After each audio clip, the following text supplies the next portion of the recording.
Ready to dig in? Right. Hand it out.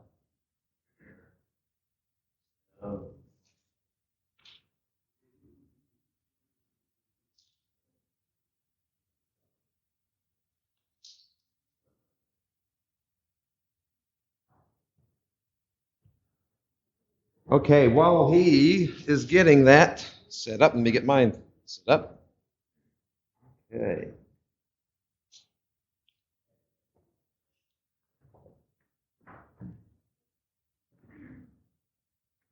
All right. I have with me, got some books out there. I always have those for sale. I always look online, try to find good deals and things. So if you want to see any of those things, have at it.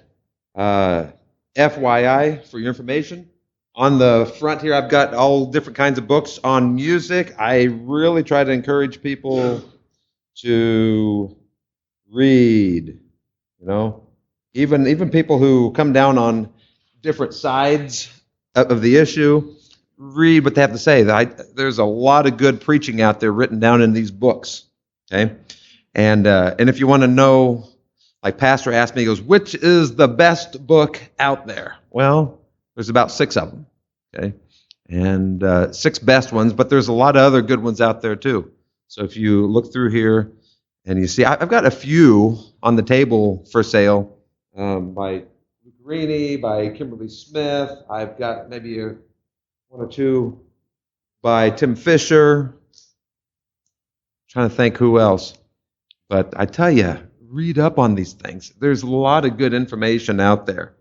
Study to show yourself, approved unto God. It's a wonderful thing, to know more and more. I tell you, I've really enjoyed studying these issues out. I do have a video series that we have put. One of them is the retreat we did 2 or 3 years ago here. Another one's a longer series. If you want those videos, I can email you a link to them, and they're wonderful. It's really a study course on the music issue. We'll just call it the music issue. So I'll have this sign-up sheet out there. If anybody wants to get onto those links to watch these videos and study this out for even more than here, put your name and email on that. I'll have that out there for you all. Like I say, there's a lot of good books out there. There's also some song books out there. There's some theory books. Avail yourself of these things. Okay? And let us have, a prayer like this. Lord, help us, not to establish standards that cannot be measured in life, in anything in life. Lord, help us not to establish standards that cannot be measured. Because that's the world's philosophy today, is don't judge me. We've taken out all barriers whereby to judge, therefore you cannot judge me. Therefore, I'm not accountable. If you have standards in life that cannot be measured, guess what? You're not accountable to God in your eyes. That's not a good thing. That's a dangerous position to hold. And we're going to address some of these things. And music, here's just a little quote that I wrote down. I was talking with a song leader of a church in southern Maine, pretty good church. And he was trying to educate the folks on music, because a lot of times we love the music more than the message. We have to be very careful. And music is an art form. Music is an art form. And sometimes we just make it that. We just make it just an art form. And it really needs to be more of a heart form. Now, we don't throw the art form out at all, okay? But music can become just an art form to people.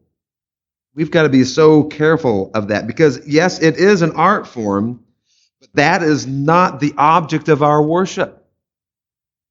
We have to be so careful about that we don't misplace our worship. Okay? We can't let the art form become the object of our worship. It is the means of our worship. Okay? It is the design. And so we don't worship the creation. We worship the Creator. That's the whole idea there.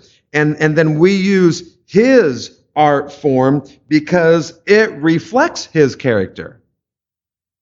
How many times do we get caught up in just the beauty of the music and we lose the whole message? And we sing in church, we sing hymns and we sing songs, and we're not even paying attention to the message. We come in distracted. We come in and again, we worship the art form rather than the creator of that art form. Because it is an art form, and therefore it must be studied out too so that we can reflect Him in all areas. My goal this weekend is not necessarily to provide you with answers. I've done that in the past. My goal is not necessarily to give you answers, but it is to help you establish a direction. It is so hard to get people just to realize that this music issue is an issue. My goal is to help you establish a foundation that is not going to just apply to music, but to everything. And what you're going to see is that we have applied it to a lot of areas of life, but not music. And so really what I want to do in the next 24 hours here is I want to overwhelm you with reality. I want to overwhelm you with reality. Wisdom, what God has said. I watched a news video blurb a few weeks ago, and it was, I think, by Campus Reform. It was one of those where they go on these college campuses and they ask political questions to these wonderful socialites. And I don't mean what a lot of people think of socialites. They ask this question: do you believe in socialism? And 90-some% of them said, oh, yes, socialism is much better than capitalism. And we're not going to get in that discussion in this weekend. But, overwhelmingly, yes. We believe in that philosophy of socialism. You divide everybody equally. And, well, that's not exactly what it is, but that's what they want. And then once they established that was, yes, the better philosophy for life, then the guy asked the next question. Okay, then would you be willing to apply that philosophy to your college grade point average? And they said, what do you mean? You mean shave off some of my points of grade point average and give it to people with lesser grades? Absolutely. They said, no, I earned that. I had to stay up long nights, I lost sleep. I worked for those points. For me to give to someone else who hasn't worked as hard? Caught him with the philosophy. I tell you what, that same realm of logic we are getting entrapped with in our fundamental churches when it comes to music. We have already established godly foundational standards of judging all things. Yet when it comes to music, no, we can't apply that to music, though. Come on. Hypocrisy. And I'm not as worried about them being hypocrites. I'm more worried about them losing the blessings of God. They're losing out. They're missing it. So I'm not angry at those people. I'm just angry at the philosophy out there and, those fiery darts of the devil that just blinds people. It kind of runs along this line. I'm going to ask you a simple question. And if your last name is not Frost, you can answer this question, okay? The ones with Frost, you're not allowed to answer this question. Okay? Deal? All right, this is a tough one. Okay, what is 2 plus 3? Anybody besides the Frost, because I know you could twist it around and come up with something different. We've heard you do it from this platform. Now, anyway, so 2 plus 3, 5. Yeah, pretty simple. It adds up, doesn't it? Wouldn't it be crazy if we said, yeah, I believe in 2 and I believe in 3, and you add them together? Yes, that's an equation, but I'm not really willing to give the answer because I don't want to, box anybody in or really box anybody out. Okay? But that would seem silly. But here's the issue. If I say, okay, A equals 2 and B equals 3, therefore, what does A plus B equal? And you know what independent fundamental Baptists do? They say, no, I don't know algebra, therefore I'm not going to give any answer. I am not going to apply that. And it's not that tough. But that's what they say, I don't understand algebra. No. Can't answer that because I don't understand algebra, therefore I ain't got a dog in that fight. It doesn't take much to figure out, A plus B equals 5, but they're not willing to apply it because they say it's too complicated. I like to ask those very same ones, okay, prove to me, that our English Bible is translated properly from the Greek into Hebrew. Well, I don't know anything about that. Well, then why don't you read any other Bible? See, there's hypocrisy out there. It doesn't have to be that way. All right. If you have something to write with, I really welcome you to take notes. I've given you a lot of the notes as we get towards the end. Tomorrow, you'll have a lot more opportunity maybe to take notes. Write things down, maybe write questions down, and you might want to ask. But let's get into this. All right. Here's a book by Dan Lucarini. Dan Lucarini was a worship leader in a contemporary Christian music style worship church. Okay, he was an all-out rocker. Okay, and he understands the other side. Then he reformed. Now, he wouldn't be standing exactly where we are today, but he has come out of that horrible movement, and he wrote a book to explain. Let me just read you his opening chapter here. Brother Lucarini said this, God gave my wife Judy 2 wonderful gifts that I do not have, a very sensitive spiritual antenna and the ability to quickly understand situations for what they really are. In our 21-year marriage, I have been constantly amazed and grateful at how she is able to discern the long-term negative effects of seemingly positive new trends and fashions in the church.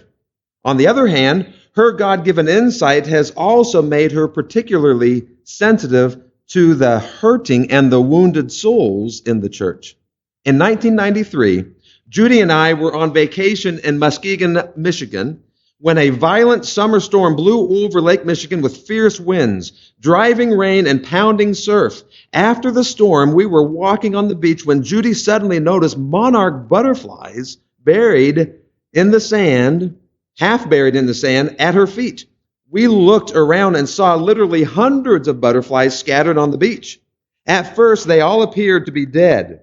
Judy bent over and nudged one, and to our surprise, it tried to move and escape by flying. But its wings were soaked and weighed down with sand particles, and it could not break free in its own strength. The gale-force winds had blown it onto the beach and left its wings torn and tattered. We were both overcome with compassion for this poor butterfly. It would never survive unless someone rescued it. Judy gently picked it up, and with great care she brushed the sand from its wings and held it in the sunlight to dry. After a few moments, the wings began to move, slowly at first, then a bit faster. She showed this to me, and we had a glimmer of hope that it might survive. But the butterfly still needed to fly on its own in order to live. A gentle breeze was blowing off the lake, the kind that often follows a violent storm. She tossed the butterfly up into the breeze, and we watched it as it began to flutter and try to fly. It dipped and weaved, and I thought it would crash. But suddenly its wings regained strength, and it was able to fly to a nearby plant. The butterfly rescue worked. We went up and down the beach, frantically trying to rescue as many more as we could. Judy lifting them out of the sand and brushing them off, me helping them to fly again. But they were dying too fast, and sadly, we were not able to save but only a few dozen. See, and then they liken this to the contemporary Christian music movement. Later, a local resident tried to explain the strange phenomenon to me. He believed the storm had blown the butterflies across the lake all the way from Wisconsin and dumped them on our beach. The butterflies were overwhelmed by the strong winds ahead of the storm and were swept along, powerless to resist. They never saw it coming. Judy once likened the contemporary Christian music movement to that mighty storm. In the 1990s, this movement blew into our church services, accompanied by powerful forces, and anyone who got in its way was like the butterfly, swept away by its proponents, wounded during the violent journey, and finally dumped on the beach to perish. Some may never fly again.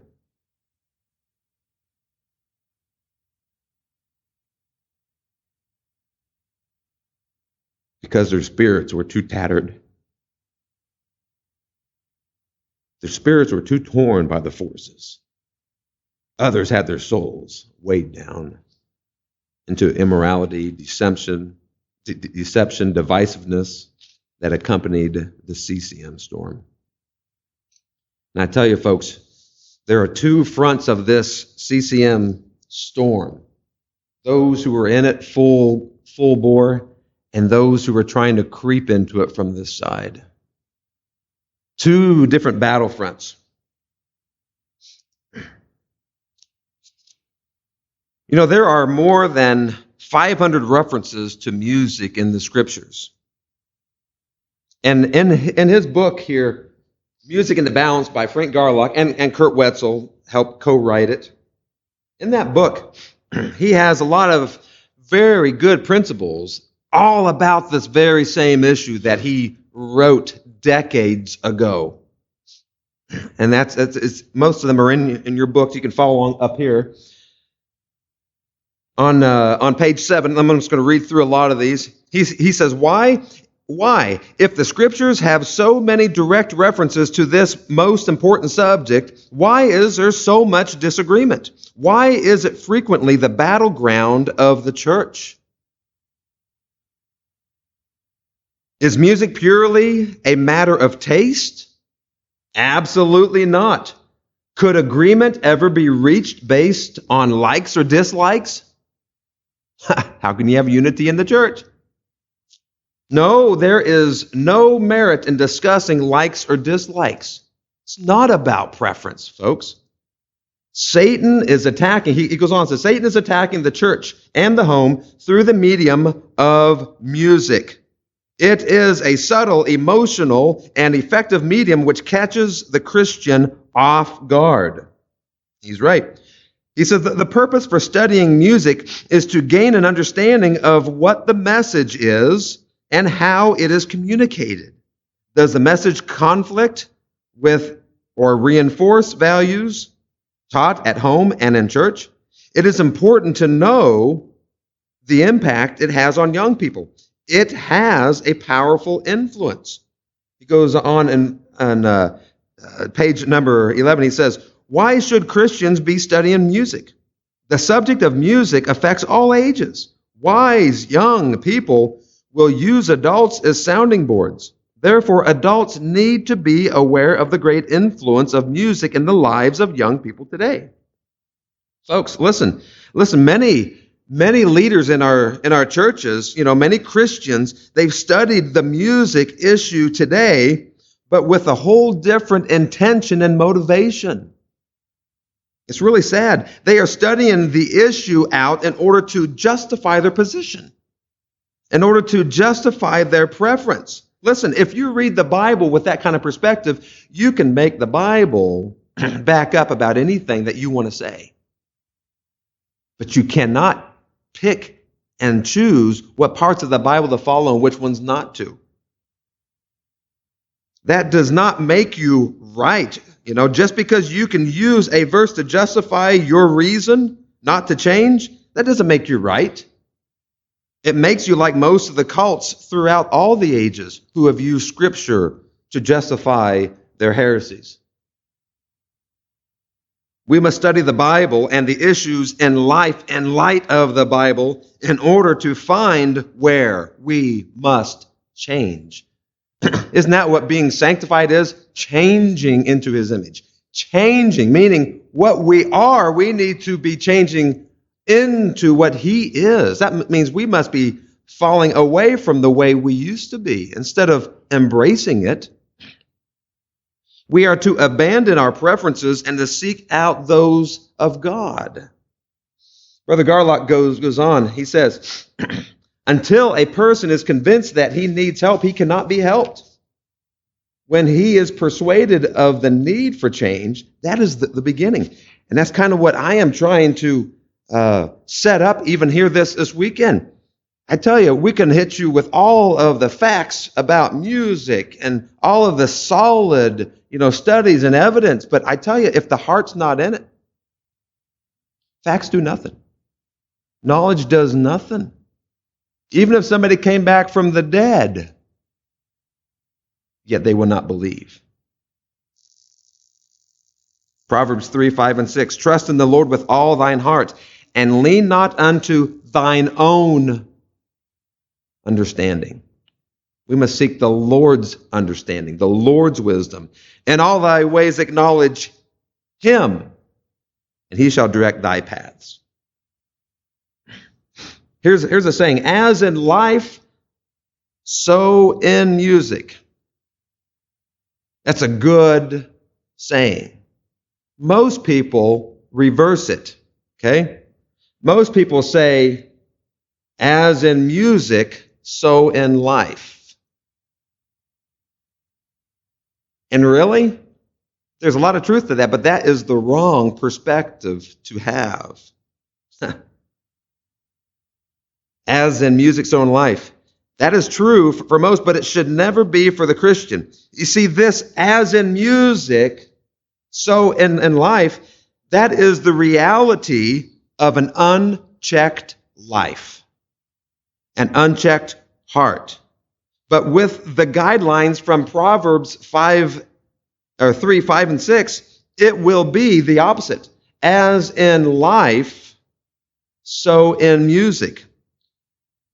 Okay, that means a checked life. As in life, our music will follow. One is kept in check by God's word, and that one will result in the right kind of music. If your life is checked by God's word, your music will follow suit. The right kind of music will help you. It'll be an encouragement. It will be a powerful companion. It won't be one of those weights that will pull you down, as we see in Hebrews 12:1. Wherefore, seeing we also are compassed about so great cloud of witnesses, let us lay aside every weight. It'll be one of those weights that will pull you down if you have the wrong perspective. Listen, folks. Brother Garlock goes on and he says this, is it sin to listen to what you know to be wrong, the wrong kind of music? Based on the many testimonies given to me by young people and adults alike, I am convinced beyond any doubt that the possession of the Lord's best is frequently sacrificed on the altar of the world's music. He goes on and says, when a life is consumed with the sensuous sound of the world, there is little room for music which reflects the character of God. He's saying you will develop a taste for that kind of music, and you will not desire what God loves anymore. He goes on and says, it would indeed be a strong position to claim that listening to worldly music is always sinful.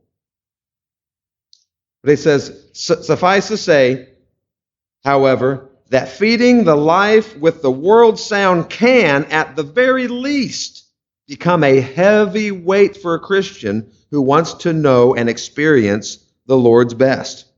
Because it is. And he tells us, lay aside every weight, anything that can just pull you down. Well, I'm not often in sin, but how is your spiritual walk? Is it where it should be?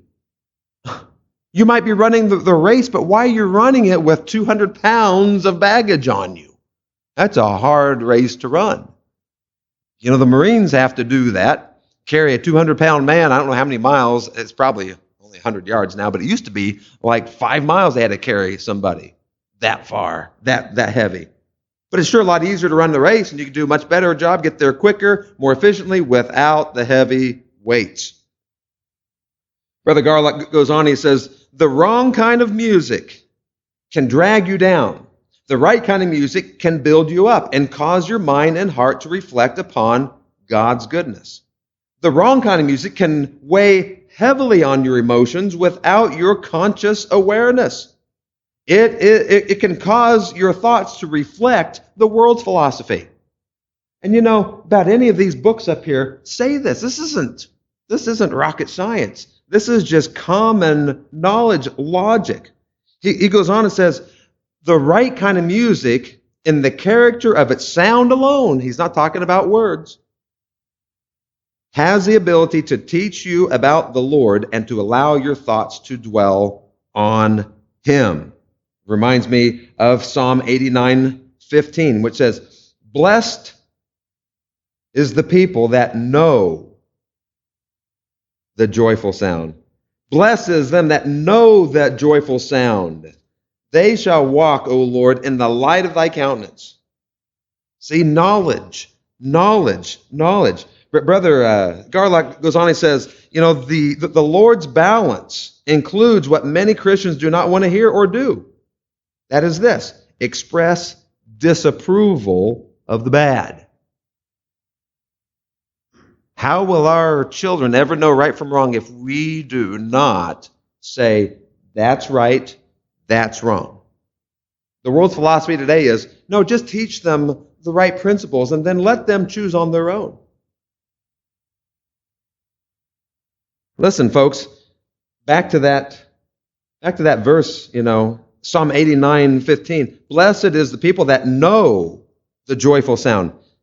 Listen, folks, to know something means that we must put forth the effort to study it out before the blessing will ever come. Blessed is the people that know. If you know something, you've had to study it out. God will not bless the no-effort people. And this will only be achieved, by Ephesians 5:10, proving what is acceptable unto the Lord. Proving balance in our music.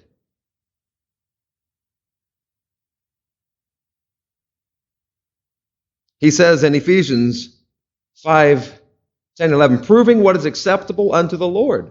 And have no fellowship with the unfruitful works of darkness, but rather reprove them. Reprove them. So, Brother Garlock goes on and says, what can hurt you in your Christian life? That which is good, positive, and wholesome? No. The things which are questionable in the gray or black category, those can hurt your testimony and growth in the Lord. Those are words of wisdom from Brother Garlock.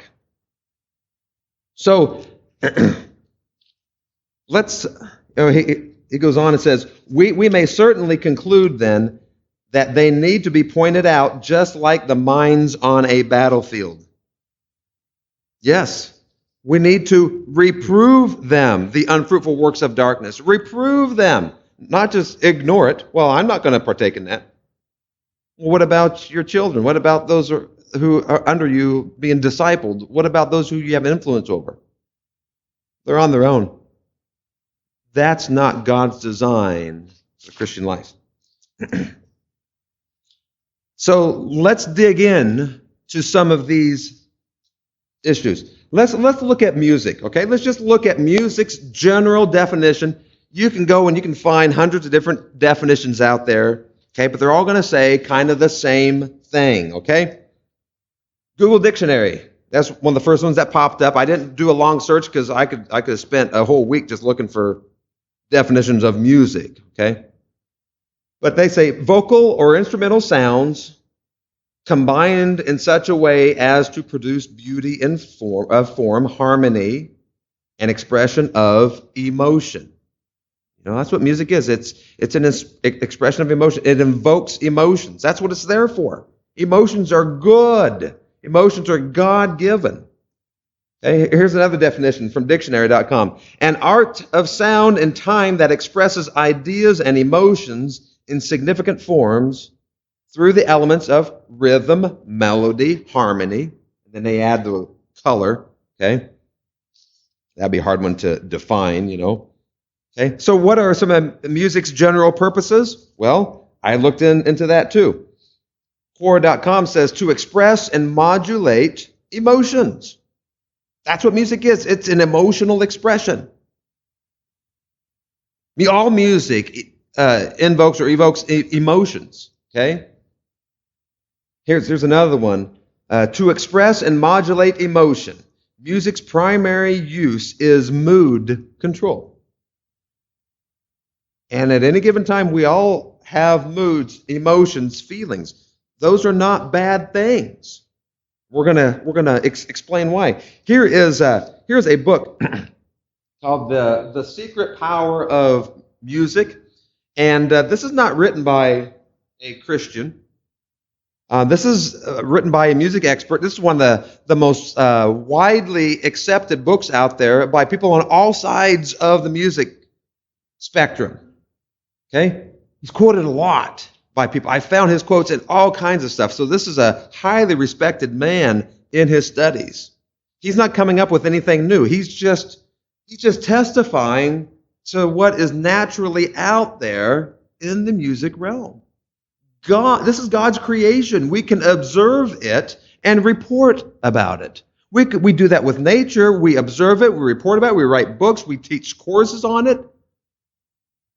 Music is another thing of nature. It's a natural thing. Listen to some of his quotes so you can get a general idea of the purpose of music in light of the battle we're in today, that people say, it's a non-issue. It's a non-issue. It's not a big issue. The music is just, powerful, and it's what you want it to be. You can take it the right way. You can take it the wrong way. Not a good platform or foundation to stand on. But listen to some of his words. I'm going to go through this pretty quickly, and you've got these to take home with you. So if you miss some of these quotes, take it with you and read them and listen to what the experts say. Other than affecting a person's character, well, that's a whole preaching series right there. Music may also play a far more important role in determining the character and direction of a civilization than most people have until now been willing to believe. That means in today's day and age, we are denying facts. That's our culture. We deny facts. We deny absolutes. We are in an abstract culture where there are no fine lines anymore. Everybody's right in their own heart and mind. Everybody does what is right in their own eyes. He goes on and says, though little thought is given today as to the meaning or function of music within society, that's true. And it's in our churches now too. The civilizations of former times were usually very conscious of music's power. It has been easy for modern man to fall into the trap of regarding music to be a non-essential. He's talking outside of the church, folks. He's not even in the battle that we're in. He's just observing the facts. It's like them bringing, in a court case, bringing a doctor up on a stand. He knows nothing about the case out there. They say, Doc, okay, if you have this circumstance, what are the facts? These are the facts. Okay, what would you observe if this happened? Well, okay, thank you. You may step down. Just witness. No bias. Pretty interesting. He says, it has been easy for modern man to fall into the trap of regarding music to be a non-essential. It's a trap. And yet such a viewpoint would have been regarded by the philosophers of antiquity, that means of old, to be not only irrational, but also ultimately suicidal. It's pretty harsh words there for us not to study out this issue of music. Every educated ancient civilization believed that there is something immensely fundamental about music to make or break entire civilizations. As in music, so in life. It was exactly that. It was exactly this that Pythagoras was driving at in his research, through which he discovered that all music could be reduced to numbers and mathematical ratios. That's all they are. And it's how you put those numbers together of what kind of music you're going to get. And we've talked about that. I'm not going to get into that this weekend. If you want to know more about that, get on my sign-up sheet. Okay? And that the entire universe and all phenomena therein could also be explained in these same terms of the same particular numbers and mathematical ratios which were found in music. It's amazing. So he says, here is this philosophy, as in music, so in life. As the music took over these civilizations, whatever kind of music it was, determined the direction of the civilization. That is not the perspective that Christians should have at all. We don't allow our civilization to determine our Christianity. We don't allow our culture to determine our convictions, yet we're doing it. We're allowing culture to come in and dictate our Christian walk with God, but only subtly, not as bad as the world. Show me that verse in the Bible. As in music, so in life. He says this one time, or this one timeless axiom contains the central concept upon which entire civilizations once founded almost every aspect of their society. Now, again, he's not a Christian. He goes into a lot of other stuff here. In other words, their music determined their morality. For Christians, it should be our morality that determines our music. For us, it should be as in life, so in music. That is, if our life is hid in Christ. He goes on and says, whenever modern man has listened to music, has he really known the meaning and the implications of what he's doing? Certainly not according to the ancient philosophers. They understood it. They didn't know anything back then. Oh, they were just gnawing on bones and living in caves, right? No, I think they were a lot more intelligent. I'd like to see Corey build a pyramid today. Yeah. Corey? That doesn't look like a pyramid. I know, but it's cool. It's got wheels now, and it's got this, and look, you got these secret compartments over here. I know, Corey, but, Corey knows how to deflect, and there's always cool in something, right? Yeah.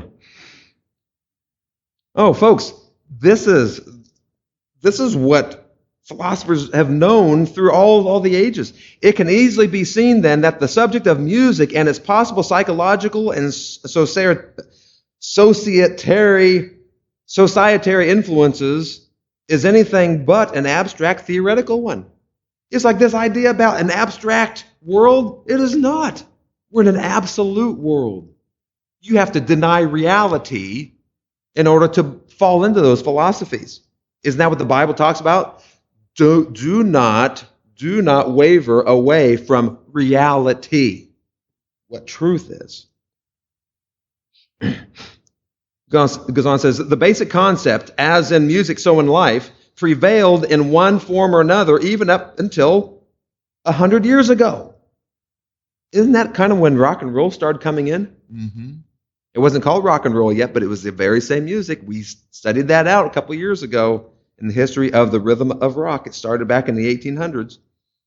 He says, only during our present century has the belief in music as a force capable of changing individual and society become almost totally forsaken and lost.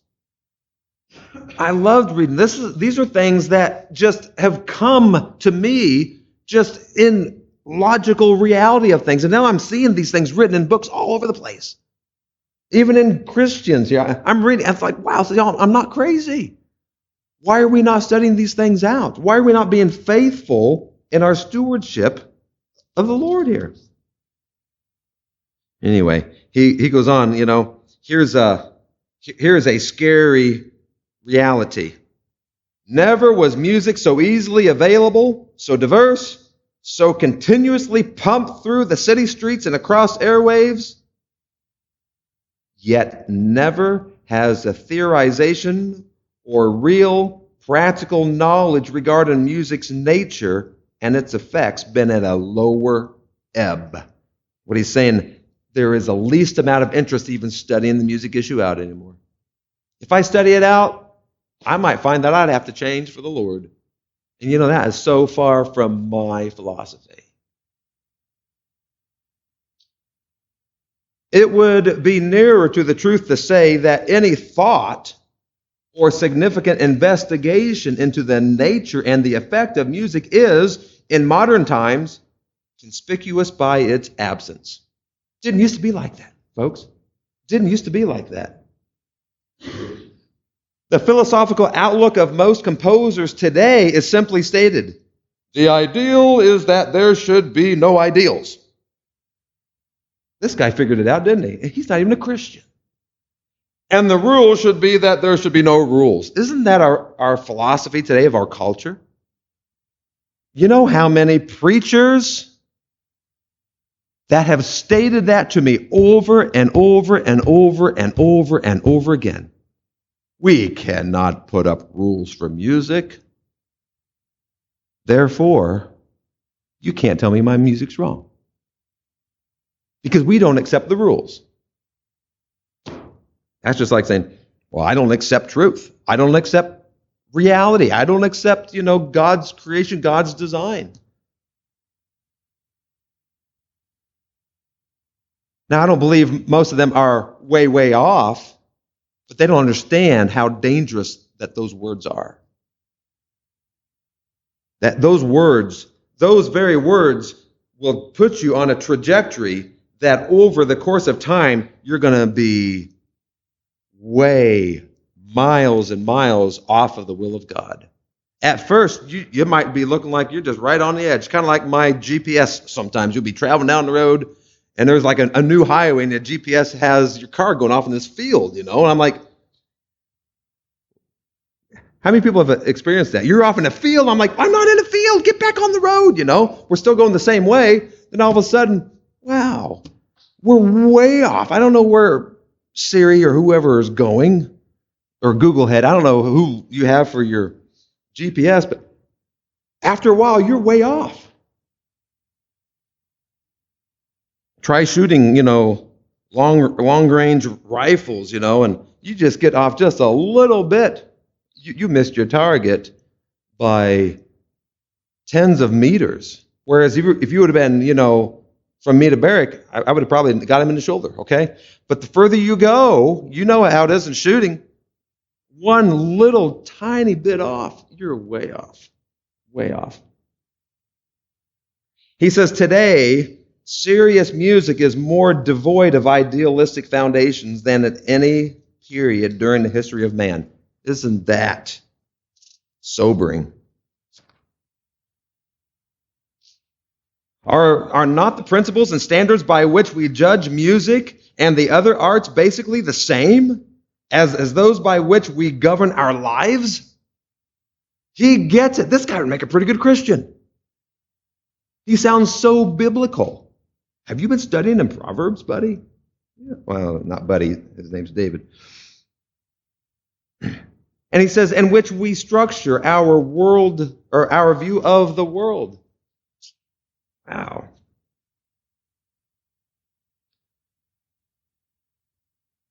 Enter now the new music. He's talking about the music of the 1900s, okay? This kind of music that has gone off into our pop realm and our new age and our folk and our country, all of this new kind of wispy junk out there. He says, enter now the new music, to the proponents of which the objective view of music, that music that affects people in society, is anathema. The objective, you know what objective means as opposed to subjective? Objective are things that are tangible, things that are absolute, things that you could test. Subjective is just up to people's preference and material. Subjective is, hey, it's whatever you feel, whatever you like, your preference. But objective is something solid. He says the objective view of music as in all art today is anathema. That means cursed. Ooh, you're one of those you're one of those deplorables. He says, since it demands of the artist a sense of moral responsibility. Isn't that something? That is accursed. Anathema. You cannot put up standards. You cannot put up judgments.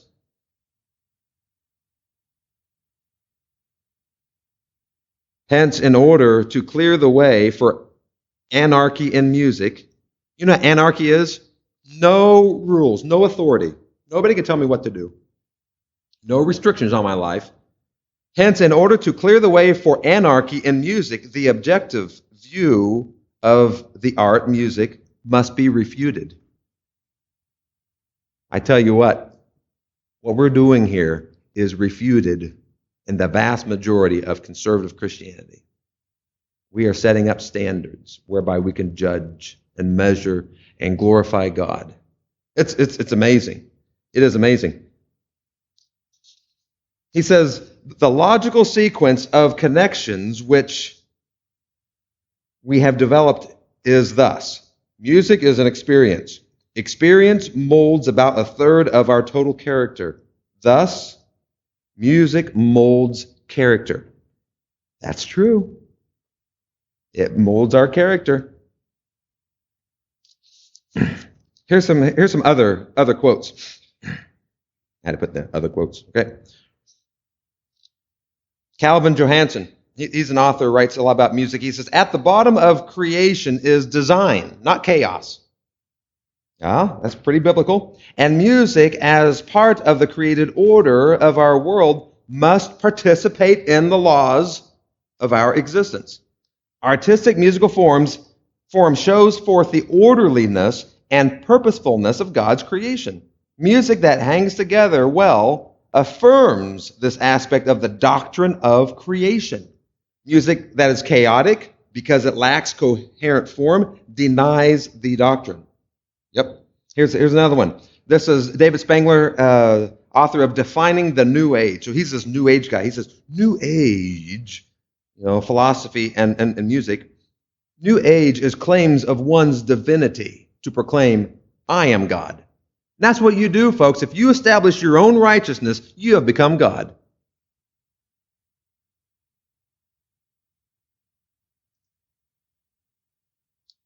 Another one, David and Steve Gordon, the true spirit of New Age music. He says, in New Age music, intent is more important than form. Okay, these are proponents of it. They just tell you what it is.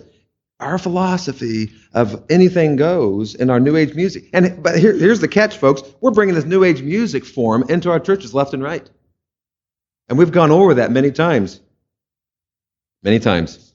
Folks, trust in the Lord with all thine heart. Lean not unto thine own understanding. You can't lean on your own understanding. We must lean on God's understanding. In all thy ways, lean on him. Acknowledge him, and he shall direct thy paths. You don't get to pick your path. God has picked it for you. We must follow that. I'm going to go on through a little bit further here, and I want to finish this here tonight. What we're going to end up doing, we're going to end up taking some time out of our rehearsal, but we'll add it on to tomorrow morning's time. So I'm not preaching any more time. I just want to hit all this tonight, this introductory part. Okay, you notice all those quotes and things talks about music. It's all about emotions, isn't it? It is. That's what music is. It is the language of emotion. It is. It is. It is. We don't deny that. We're not against emotions. So emotions defined. an instinctive response, both mentally and physically, to an outside influence, experience, or mental process. The resulting feeling and action will, listen, here's the key, depend upon how that information was processed. Isn't that what emotions are? It depends on how you process the reality of an experience. You can control your emotions. There's good and bad emotions. How you respond to a circumstance in life will determine whether your emotions are good or evil. The key factor is the level of understanding sought for and attained or not attained. Emotions are always physical and intellectual, both. But depending upon the level of understanding, the control factor will either be the mind or the flesh. Now, you might have some false information, and your emotions might run awry, and you think you're on the right track. That means you better be a good steward of your little braino up here, okay? You must be a good steward of it. You fill this with wholesome things. You establish wrong ways of righteousness, you're going to be all kinds of mixed up. You're designed to be mixed up if your mind is not controlled by Christ, by His Word. If the intellect is in control, the emotion will be a stable emotion. We all know people who get emotionally unstable, right? We see people that are just out of their heads, out of their minds. And we say that you're out of your mind. Get back in your mind. You're unstable.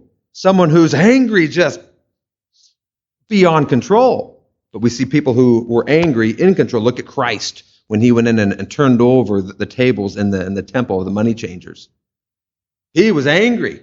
God, His wrath is poured out on mankind at various times in history. Was that stable anger or unstable? It was stable. If the intellect is in control, the emotion will be stable. But if the physical is in control, the emotion will be unstable. These are just timeless truths, okay? And I know I'm not telling you anything that you don't know. But remember, A plus B is 5. We're going to look at all the dots. We're going to put this together. This is just logic. The devil has blinded us from using logic. Matter of fact, I don't even think they teach logic in schools anymore. We had to learn it when we were in school. It was kind of a rare thing, but we did it. Praise the Lord. Okay, emotions. They add either a positive value to human experience or destructive value. Yeah, right? Anybody disagree with this? You can't. This is just normal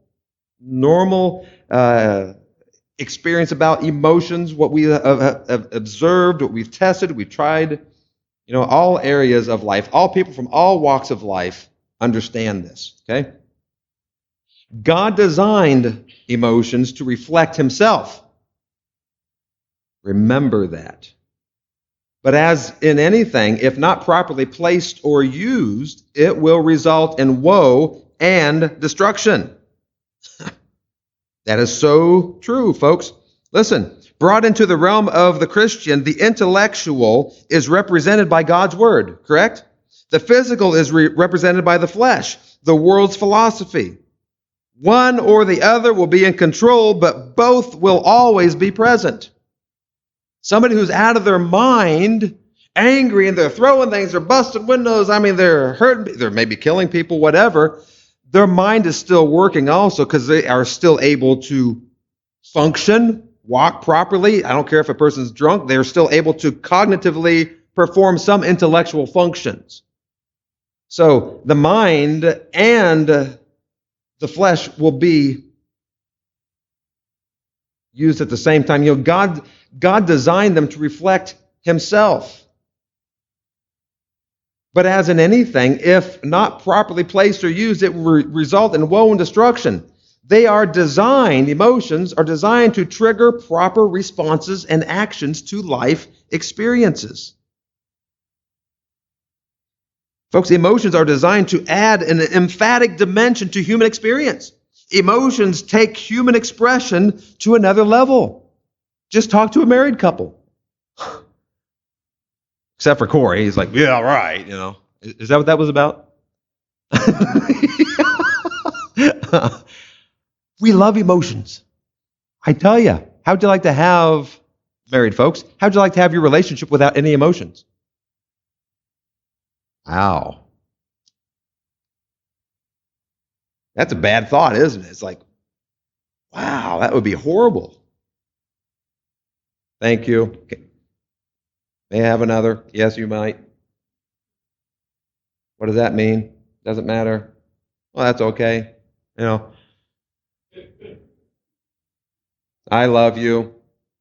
I love you too.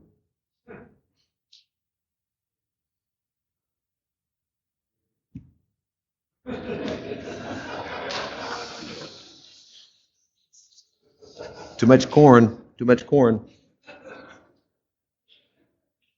Listen, folks.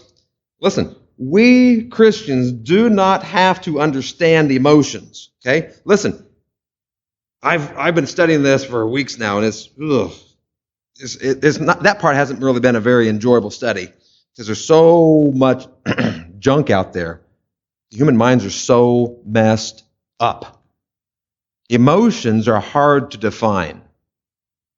Try to define it. Try to wrap your hands around it.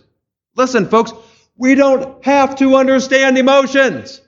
Get that through your thick skull. Throw your psychology books out the door, out the window. Stop laying on couches of strangers with a pen and pencil. They're not writing anything down anyway. They're making out the grocery list, just to let you know, okay? We don't have to understand emotions. We have to understand God. We have to understand the circumstance around which our emotions are triggered. We don't have to understand how emotions work. We have to understand how God works. Our focus is to understand the circumstances that causes facts, truth, reality. Okay? The causes. We need to understand the causes of, not what causes, but the causes of the circumstance. Okay? The facts around it, the truth, the reality. If our mind and perspective is stable, then our emotions will be stable.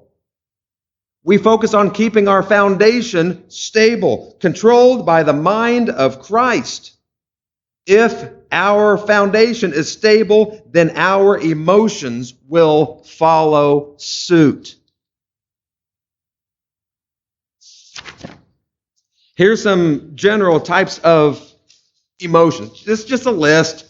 I don't care what's on it or what's not on it. That's not up for discussion tonight, okay? I'm just giving you an example. Okay, here's some types of emotions. Excitement. You can have good or bad. Contempt, embarrassment, relief, pride, guilt, satisfaction, shame, happiness, sadness, fear, disgust, surprise.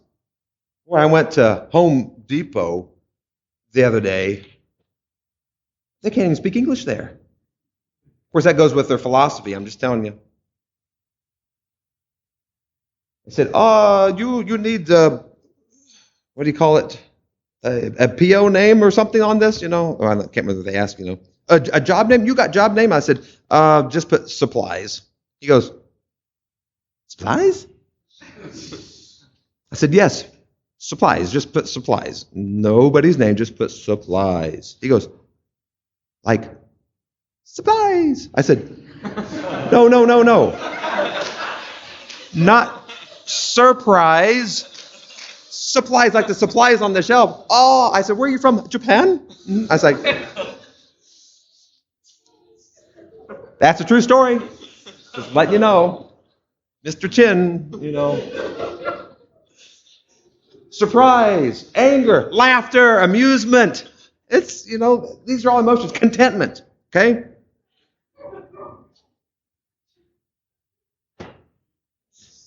I could write a sitcom, but it wouldn't be good, okay?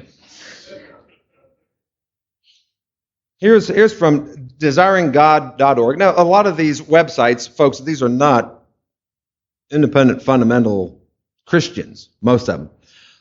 But I tell you, a lot of the commentaries I read aren't either. But truth is truth, and I like the perspective of intellectuals who have taken God's word and brought things in order. And some of these are just common knowledge, whether you're new evangelical or whether you're conservative or whatever. A lot is just common knowledge. But listen what they say. Singing can help us engage emotionally with words. It's true. I'd like just to read the hymns all the time. It would be nice, and sometimes we do that.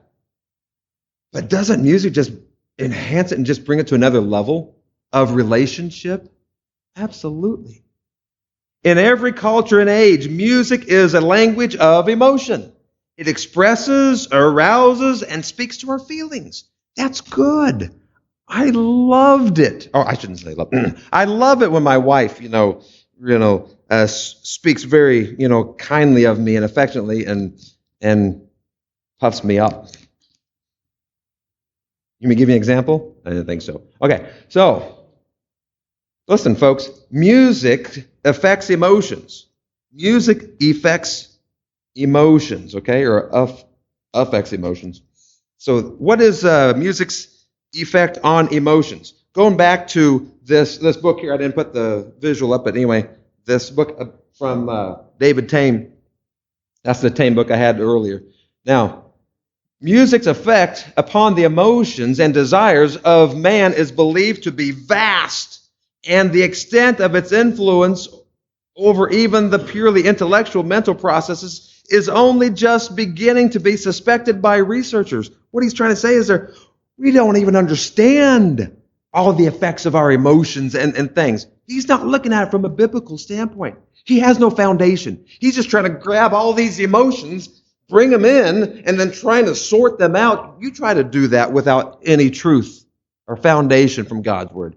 It's like herding butterflies. That's the way it is. It's hard. He even acknowledges it. Okay? Here's some other quotes. We're going to go through a bunch of these quotes. I might skip some of them, but you've got them all written down there. Because I want you to see what the world says about music. This emotional thing is real. There is good and bad in our emotions. The emotional effect that music has. Our music, Beatles said, our music is capable of causing emotional instability. I tell you what, their music was pretty tame to what it is today, folks. Very tame. And you might listen to it, and you might even have some of the songs. You're like, oh, that's a nice song. Look what they say. Our music is capable of causing emotional instability. They said it. I didn't want to bring him in and preach that, okay? The 1950s, here's Barbara Ann Scratino, whatever her name is. She's this music therapist. I've never been to her, never will, okay? But she understands the effects of music on the emotions because they have to deal with it all the time. They've got to try to fix people. They don't have God, so they try to fix it with humanism, okay? But they see the result. The 1950s rock and roll drove fans to hysteria. Folks, the 50s rock and roll was tame compared to what we have today in our soft pop even. Tell you. Listen to some of these other ones. She goes on and says, the heavy percussions, that influences emotions. We know that. Ted Nugent, this rock artist, he says, rock is a perfect primal method of releasing our violent instincts. And I guarantee you that most people in here would agree with almost every one of his political stances. He's a very conservative man. But look what he says. Rock music, it releases our violent instincts. Michael Ross, he's a rock performer. He says, Tina Turner touches a gut-level emotionalism. They know what it's all about. They're not denying it. We are the ones denying these things.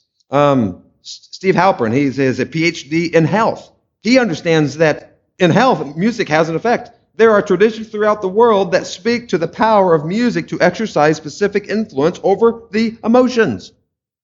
This is fact. I'm just going to overwhelm you with these things. David Bowie, he's an old rock singer. He said, I believe that rock and roll is dangerous. Rock has always been the devil's music. Then why are we playing in our churches today? I'm talking about independent fundamental Baptist churches in Maine. Oh, we don't have the drums. You don't need the drums. It's not the drums. Pop music. Pop music is music of feeling, spoken primarily to the body and only secondarily to the intellect. I'm like, that guy's got it. He's not a Christian. Rock, pop's defining limits are visceral. That means body-oriented. That's rock and pop, folks. And again, it's not the drums necessarily.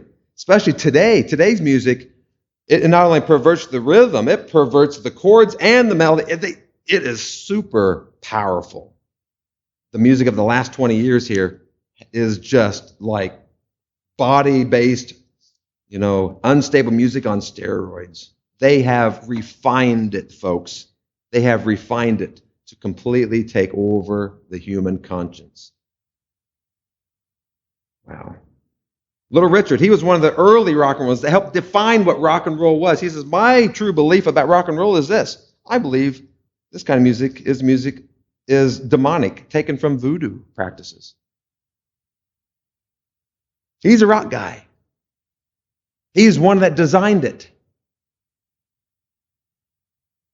Yale professor. The older music was essentially intellectual. It was located in the mind and in the feelings known to the mind. Isn't that an interesting perspective?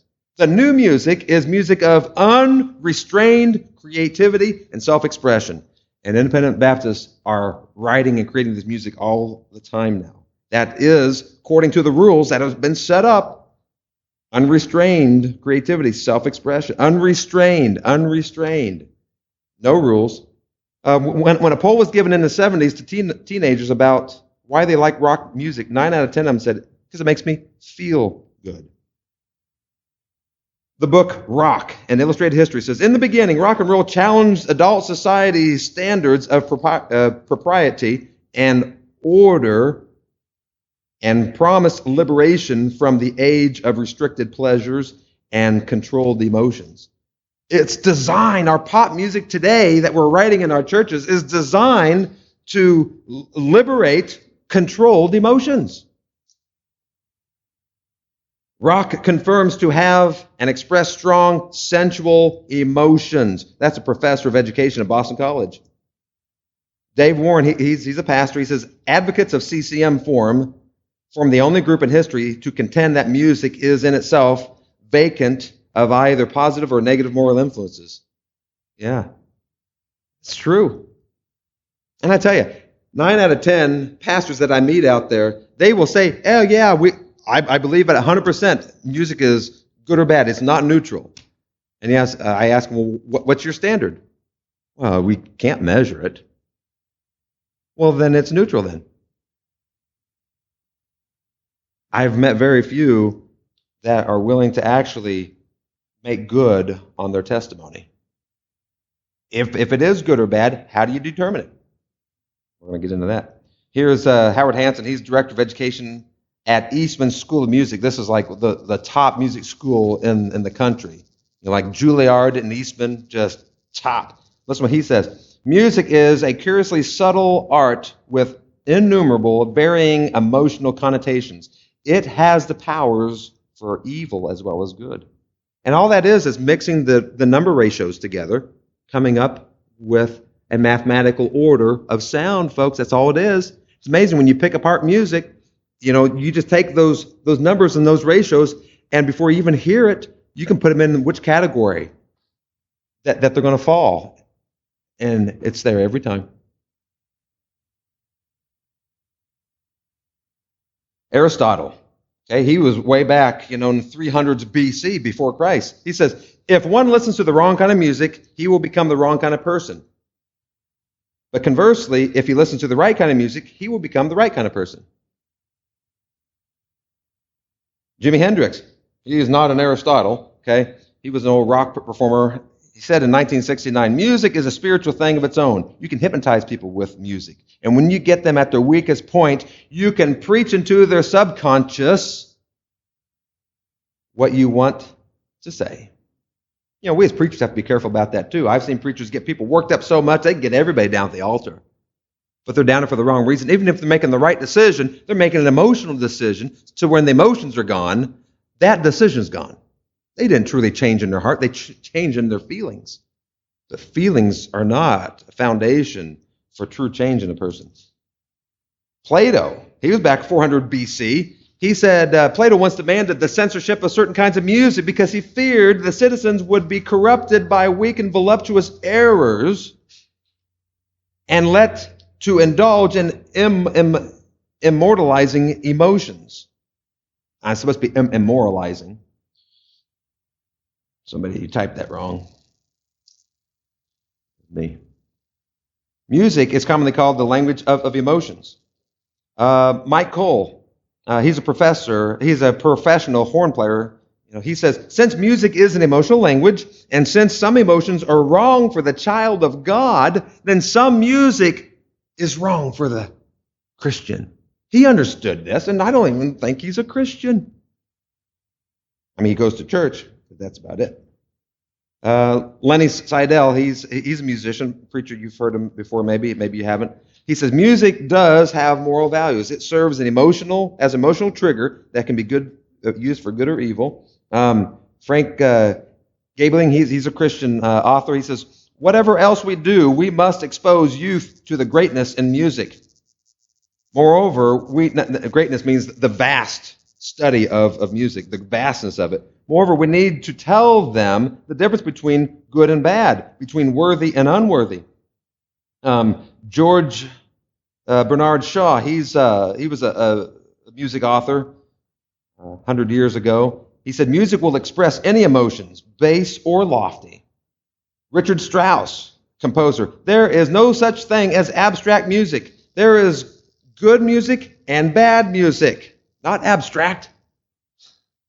He understood it 100 years ago, hundreds. Plato, he also said, more than anything else, rhythm and harmony find their way to the inmost soul and take strongest hold upon it. Joseph Mackless, music is an art dealing with the organizational tones into patterns. Okay? And how you put those patterns will determine what kind of emotions you're going to evoke. How you put those numbers together will determine the kind of emotions that you will produce or influence. Stuart Goldman, he says, rock stands essentially for the liberation of emotion from the tyranny of reason. Hello? That's true. Richard Taylor, he's Boston University graduate and author. That which is most powerful in moving emotions of people, either toward the physical or toward God, is the artistic medium, not the words. Cynthia Pearl, she says, music is religious or irreligious according to the set of emotions it stirs. Now tell me that music is not powerful. Tell me that we are crazy for standing on this. Okay? Tomorrow morning, I'm going to start with emotions, how to handle them biblically and what the world says. Because if music is a language of emotions, then we should understand that we ought to deal with it like we deal with emotions. Emotions can be very dangerous if not kept in check. Trust in the Lord. Okay? Lean on Him. Don't lean on your own understanding. Lean not on your own understanding. We must look to God for His understanding of this issue. And if we ignore that, emotions, no big deal. Emotions are emotions. They're overrated. Well, look how emotions and the lack of control thereof have destroyed entire civilizations. Look at what the Lord did before the flood when every man did what was right in his own eyes. Were they following God's design or were they following after their own hearts? They were following their own feelings. They did what was right in their own eyes. Very unstable. So we're going to look at that here in the morning. Emotions. How to handle them properly. All right, let's close for right now. Heavenly Father, thank you for this time that we can, Lord, gather with a great spiritual interest, Lord, in that we can objectively direct our lives in every area, even in the area of music, to reflect you and to glorify you. Lord, let it be done through your design of learning, of presenting case, presenting evidence, presenting facts, truth, wisdom, and then lining them up with your word, proving them, and then throwing out, dismissing, tossing, rebuking, getting rid of anything that does not reflect you. Because, Lord, anything that doesn't reflect you could be like a time bomb ready to completely destroy at any moment. Lord, help us not to handle such things.